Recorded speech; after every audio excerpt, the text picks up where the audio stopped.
Hello there, Salim Omar here from the Straight Talk by Small Business Success podcast. Welcome to another episode. We have an amazing guest. His name is Kevin Palmeiri. Kevin, welcome. Salim, thank you so much for having me, my friend. I'm excited to chat. Awesome. Great. Let me quickly, share your very interesting bio and where you've been, and then we'll kind of dive right in. Kevin's the CEO of Next Level University. It's a global top 100 podcast. He's a podcast coach and consultant as well. He says in his bio, I'm the CFO, founder, and co-host of Next Level University, a global top 100 self-improvement podcast with more than 1,000 episodes and 1,600,000 listens in over 125 countries. Some people find rock bottom. I find out that rock bottom had a basement. Kevin speaks on various different topics along the lines of consistency, commitment, habits, mindset, confidence, fear, relationships, limiting beliefs, and everything in between.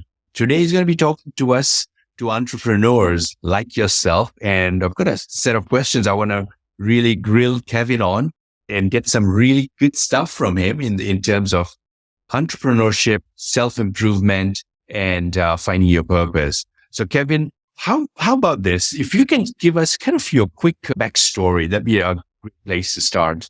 Yeah. So I was raised by a single mom. I was raised technically by my mom and my grandmother. Didn't know my dad. I didn't meet my dad until I was 27. And that's definitely an important piece to my story and where I am today. But the shortest version is this, Salim. I achieved quote unquote success in my mid-20s. I was a six-figure earner. And I ended up realizing that although I was making a lot of money, I was not fulfilled. I was not on purpose. I was not aligned. I wasn't happy to be doing what I was doing. So after I opened my final pay stub of the year and I made $100,000, I remember thinking that for most of my life, I had lived unconsciously. The opposite of unconscious is hyperconscious. I started a podcast called the Hyperconscious Podcast. And that's where all this started for me. But it got to the point over the next year where I was so in love with podcasting that I quite literally fell out of love with my job. And I didn't want to do my job anymore. I was calling out. I was leaving work early. It went from something that I really enjoyed to something that you couldn't pay me enough to do. And it kept getting worse and worse and worse. And it got to the point where I was sitting on the edge of a bed thinking to myself that if I was dead, everything would be a lot easier for me. If I left, I would take my problems with me. And shortly thereafter, I ended up leaving my job and going all into podcasting and being an entrepreneur and starting a business. So I call it a quarter life crisis. Some people have a midlife crisis. I'm grateful I had a quarter life crisis because I think it gives me a lot more time to try to figure out stuff. Yeah. So you've got your business is podcasting. That's you kind of made that a business. One of the things that you share is consistency. Why is consistency so important? So there's many, many ways I go with this. And usually it's in the podcast sense, but even from a business sense, two things. Number one, just as an analogy, if Salim and I said, hey, I'm going to bet you $100 that I can do the splits by this time next year. So in 365 days from today, I'm going to bet you $100 that I can do the splits. The odds of me being able to accomplish that go down drastically with the less amount of consistency I do it. So if I practice every day, it's almost guaranteed that I'm going to be able to do it. If I practice 5 times a week, pretty good likelihood I'm able to do it. If I do it 3 times a week, twice a week, once a week, the odds of me achieving that are very, very, very low. This is the other thing. When you think of consistency, I want you to think of this. Have you ever gone to a place of business and one of two things happens? One, either the place is not open and you decide, okay, the place isn't open. I still want my pizza. I'm going to go down the street to the other pizza place. That other place ends up being good. That becomes your new spot. Or the consistency of your delivery. Have you ever gone somewhere for the first time, had a bad experience and said to yourself, I'm never going there again? So even just from the numbers, you showing up every day is unreasonably important. And especially if you're working on yourself. When we're talking specifically about your business, you get one shot to make a first impression. And if you can't do that consistently and then continue to over deliver, it's very hard to grow and scale if you can't. Yeah, great. How can someone really succeed, without struggle? So this is my preface for this. I believe that the level of your goals dictates the level of your struggle. If as a business owner, you just want to get to the point where you're making, say it's $1 million a year, right? You're making $1 million a year and things are rolling and things are going smooth and you don't want to take on any more workload, then your struggle is going to be vastly different than somebody who wants to make $50 million a year. So I do not believe somebody can truly succeed without struggle, because I think success is based way more on how well your business, it's more than how well your business is doing. It's how well everything is doing. So are you the healthiest you've ever been? Well, that's going to take struggle. Is your relationship the best it's ever been? That's going to take struggle. Is your business the best it's ever been? That's going to take struggle.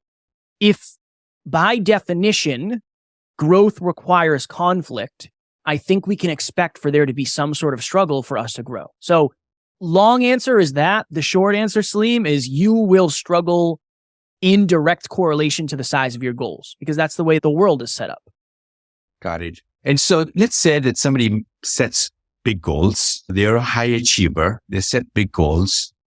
Should they get used to it? Should they, perhaps have a belief that, hey, this is going to require struggle. And so know that in advance rather than struggle coming in as a new thing. Yeah, I think so. I think that we're in this interesting time where we believe it's empowering to tell people everything is going to be easy and it's all just going to work out. But if you go up to 100 business owners and say 75 of them have quote unquote failed at business, I bet you they wish they got different advice. I bet you they wish they got advice that said, hey, you should really, really focus on the numbers. Hey, I know you're going to catch an initial wave and you're going to think it's going to continue trending that way, but you really got to make sure you keep your stuff together. Salim, I did a bodybuilding competition when I was in 2015. And one of the best things that ever happened to me was my coach said, if you want to win, you will end up struggling more than everybody else. And he gave me that opportunity to say, you know what? Honestly, maybe this isn't for me. Maybe this isn't for me. Mm-hmm. Now, I don't want you to attract struggle, and I don't want you to struggle in ways you don't need to, but I do think it's a little disempowering to assume it's going to be easy, because when you do get that first punch in the face, you're going to say, wow, is this really for me? Everybody else said this was easy for them. So yeah, I think it can be a disempowering belief disguised as an empowering one. Yeah. So you've recorded over 1,000 episodes, podcast episodes. What's the biggest thing you've learned from doing that?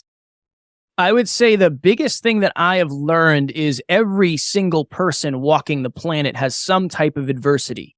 And the people who really, really make it to where they want to go, they allow their adversity to be the fuel and not the anchor. That would be one piece. The second thing I would say, Salim, is confidence is not a yes or no. Confidence is a spectrum. So when I started this journey, I was a very, very insecure man. I was afraid to speak. I wasn't a good speaker. I didn't want to be on camera. But now through the reps, because I've done it so much, I feel better about that. So the important understanding that you get really, really confident at what you're really, really competent at. That's something that unless you do something long enough, going back to consistency, you never know what's possible in a couple of years. You don't know unless you do it. Got it. Yeah. What's something you wish you knew earlier? I wish I understood the importance of self-awareness. I've worked with, I have coached, I've met, I have masterminded with many, many, many, many entrepreneurs, business owners, coaches, peak performers. And just like me to this day, but especially in the beginning, the biggest thing holding me back was me. And it was my own limiting beliefs. It was my own activities that were sabotaging me. It was my own blind spots. I wish I understood how much of a cheat code self-awareness was in the beginning. And I think that goes for everybody out there. It's, again, you might be crushing in your business, but when you go home, are you the same person that you are at business? Or Are you the same person in fitness as you are in your relationship? It's so important to understand that in order to be a well-rounded human being. Yeah. And so once you knew that self-awareness, how did that show up for you? What were you doing that made you more self-aware? I try to ask myself why. So anytime especially in the beginning, anytime I would have an experience, I would kind of do a debrief after and say, okay, I did this interview with this person. Why did I leave that interview feeling dirty? Why did my ego flare when that person said that thing? Oh, did I feel disrespected? Did I feel like I was being challenged? Okay.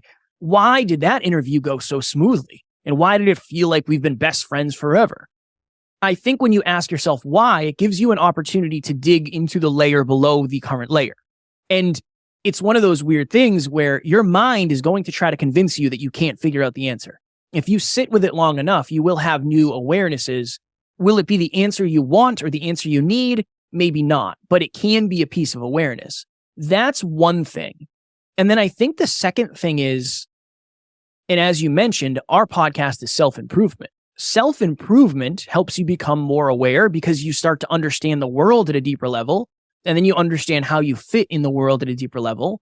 And when you understand yourself at a deeper level, you start to understand everything at a deeper level. Yeah. One of the things that I always remind business owners, and it's a saying from one of the most successful coaches, Dan Sullivan of Strategic Coach. He says, all progress starts with self-awareness. And I think it's really, really true. We got to look inwards and say, all right, how am I getting in the way? Or what don't I know? What skills don't I have? Because once we know that and we look inwards, then we can find the solution. And on the other hand, I think ego can play a part in not being self-aware, saying, yeah, I know this, or I've done this, or I've seen this, or what have you. And that limits, it's a limiting belief that gets in our way. It's hard. Ego is meant to keep us safe, but a lot of times it also keeps us from getting to the root of what's actually real, right? Like, I was always a very insecure person. And for a long time, my ego didn't want me to see that because it knew it was going to hurt. That hurts. It hurts to find out that you're insecure. It hurts to find out that you're afraid of failure. It hurts to find out that you're afraid of being left behind. But until you actually understand those things, you can't operate on them. You need to understand what the root cause of the problem is before you can actually fix it. And that's why it's important, but it also is painful in fairness. Right. Yeah. Now, earlier we talked about consistency and why that's so important, right? You gave some great analogy examples. What about confidence? How can people become more confident? And what does confidence mean? And how can entrepreneurs become more confident? Yeah, I think at a deep level, confidence is your ability to show up as yourself and figure it out. I mean, it's important for everything because if you don't believe, you're not going to take action. And if you don't take action, you're not going to get results. And if you don't get results, you get stuck in this conundrum. One of the reasons it's so important for a business owner specifically is because there's two versions of a business owner. There's the business owner that everybody sees, and there's the business owner that goes to bed by themselves every single night. And when their head hits the pillow, they have these thoughts. The confidence problem for many of us is the thing that's holding us back. It's the thing that's stopping us from setting bigger goals. If you think to yourself, okay, I make $1 million, but I want to make $2 million. I don't believe I can do it. You're not going to take action. So it's this interesting understanding that for most of us, Salim, we live within our comfort zones. And our comfort zone keeps us small. Our comfort zone keeps us safe. But there's not much growth. There's not much learning. There's not much evolution that happens there. So we have to figure out what's the learning zone for us. So if you're somebody who is really, really comfortable doing everything that you do, I would challenge you to start doing something new because it just means you've maxed out the level that you're at and you have to get to another level. You have to take a step outside of your comfort zone. Yeah, it's super important because it controls so much of our lives. The tough conversations we're willing to have, how we're willing to show up. Are we going to be on camera? Are we going to be on audio? Are we going to record a video for our website? Can I do calls with clients? It's one of the most important things in the world. Yeah. What are some of the things you've done to help you become more confident? At the very beginning of my journey, I used to have this little journal. and I would track my habits. And now that's evolved. We have an app that does that, and I do it in spreadsheets. But I started with 5 habits. So I would post on social media. I would track my finances. I would work out. I would do mobility. I think I had 6. I'd learn for 30 minutes a day. And there's this other thing I used to do called fear chasing. So every single day, I would try to do something that scared me, and I would mark it down. As simple as starting a conversation with a stranger in a supermarket. That's a wonderful, wonderful, wonderful thing to do to get started. Holding eye contact with somebody when you're walking down the aisle at the supermarket. That's a hard thing to do for most people. That's a great way to build confidence. It's the next available fear that doesn't seem too far out of reach. Lean into that, and that will help you understand, you know what? It wasn't as bad as I thought it was. The water's not as cold as I thought it was, right? The cliff's not as high as I thought it was. And then it allows you to see a new potential future. Love that. Yeah. How does someone find their purpose? So I think for most of us, we assume that we have to go searching. We have to go out looking. We have to go, get our flashlight, enter out into the forest, and we're going to search for that thing. Where for many of us, especially if you're older, in your 30s, 40s, 50s, you most likely have already lived your purpose in some way, shape, or form. But I think what happens, Salim, is this is what happens. I want to make the world a better place. Okay, how would I like to do that? Every time I go out in nature, I am just so hurt at how much litter is out there. Okay, what am I going to do? How am I going to make a job cleaning up litter? How am I going to make that profitable? I think many of us understand our purpose. We don't understand the vehicle. We don't understand the mechanism. That's why you have to reflect into your past. Couple questions you can ask yourself. Number 1, what makes you so incredibly upset that you want to cry? Number 2, what is something that I would catch you talking about on a Friday night with your friends? Number 3, what is something that you know at a deep, deep, deep level matters, but you don't think it gets enough talking in the world? Right, those are a couple simple things. But then I think you have to reflect. We got to look for patterns. What are the patterns of the times in your life where you were the most fulfilled? And did you ever say to yourself, wow, it would be nice if I could do that, but... And then you've thought to yourself, I don't know what the vehicle is. You don't know what the vehicle is until you commit to the purpose. That's great. That was good advice. There's great questions. Those three questions that you shared. Those are awesome. And then looking for the patterns, looking at the past, looking for those patterns. What is vulnerability? Why is it so important? I think the easiest way to think of and look at vulnerability is it's living in the truth. Vulnerability is living in the actual truth. And the importance of it is, it's levels and levels and levels. But one of the most important things to think about is unless you are vulnerable with somebody, you don't actually know them and they don't actually know you. So vulnerability allows you to connect with people at a real life level. My business partner and I were in Milwaukee, Wisconsin. We gave a speech recently. And we were watching this movie that we used to watch together when we were younger. And it's a vulgar comedy. We watched 45 minutes of it and we went to bed. We got up the next day. We did our coaching calls. I think we did some work. That night, we were getting ready to watch the rest of the movie. And I said, hey, Alan, can I talk to you for something? And he said, yeah, man, what's up? And I said, I can't watch the rest of this movie, man. I feel dirty. Like, I am beyond this. I can't do this anymore. And he's like, dude, I felt the same way. Like, I'm so glad you brought that up. The level of vulnerability I can have with him, now our relationship is completely different. Now we understand each other at a deeper level. We respect each other at a deeper level. We know what's aligned for one another. Vulnerability allows you to live in the truth. And I'll end this answer with a quote. The level of your relationships is directly correlated to the level of vulnerability in them. I believe that at a very, very deep level. Yeah, so true. Wow, this has been amazing.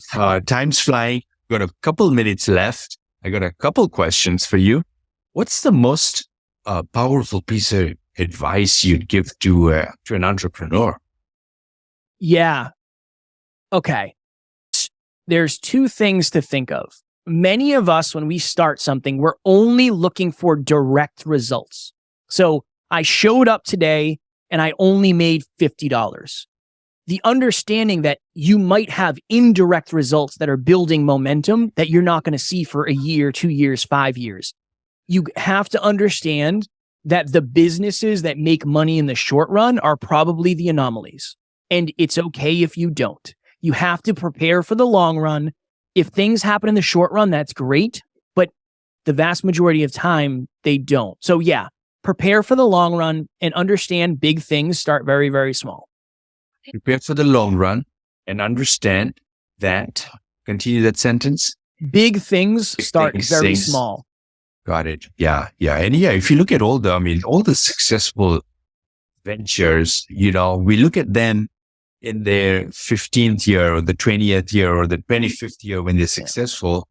It has been a long journey and it's coming back to struggle. It's coming back to consistency and having the discipline of doing the right thing and constant and never ending improvement every day to get to where they are with a little bit of luck. Luck is important for sure. Yeah. Good. Final words of wisdom. And then I want to ask you, how can people, what's the best way for folks to reach out to you? So anything we should have covered or a question, Kevin, I should have asked you and I didn't ask you. No. I think the only thing I would add is start treating your life like you do your business. I've met a lot of business owners who aren't happy with where they are in fitness, or they're not happy where they are in their health, or they're not happy where they are in their relationship. If you have a successful business, what are the fundamentals that you can bring into your real life that will improve them? That's the little bit of wisdom in the question I would pose to everybody at the end. If you want to be well-rounded, if you're crushing it in business, awesome. What are those fundamentals that we can bring into our real life to improve that? Yeah, so true and so important. And that's really wise words. Thank you so much. Of course. How can folks reach out to you, Kevin? So if you want to message me directly, you can just send me a message on LinkedIn or Facebook. My name is Kevin Palmeiri. My handle is @NeverQuitKid on Instagram. And our podcast is called The Next Level University. We do an episode every single day, 7 days a week. And we're all about holistic self-improvement for dream chasers. Awesome. Great. Kevin, thank you so much, man. This was absolutely amazing. My pleasure, Salim. Thank you. I appreciate you.